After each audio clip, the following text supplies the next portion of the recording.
एक छोटे से गांव में विशाल नाम का ईमानदार मेहनती किसान रहता था।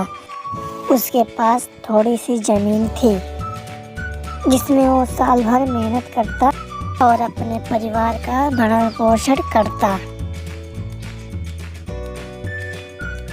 विशाल के पास ज़्यादा साधन नहीं थे, परंतु उसके पास मेहनत और धैर्य की पूंजी थी।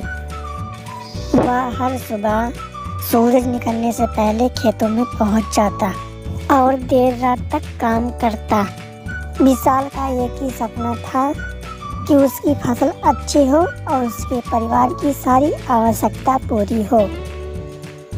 अगले कई वर्षों से मौसम का मिजाज बदलता जा रहा था, तो बारिश कभी कम होती तो कभी बाढ़ आ जाती।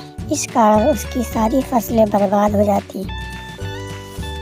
तो विशाल बड़े उदास होकर जाता है, तो सामने उसको रामू काका मिलते हैं। पूछते हैं, बेटे क्या हुआ, इतने उदास क्यों हो? विशाल बड़े धैर्य से जवाब देता है कि मेरी सारी फसलें बारिश की वजह से बर्बाद हो गई, मैं बहुत दुखी हूँ। रामू काका बोलते हैं, बेटे उसमें गेहूं की फसल नहीं, तुम सब्जी की फसल करो, जिससे तुम्हारी परिवार की सारी आवश्यकता पूरी होगी। तो विशाल सूरज निकलने से पहले खेतों में पहुंच जाता और दिन रात तक काम करता और भगवान से मनी प्रार्थना करता कि मेरी फसल अच्छी हो।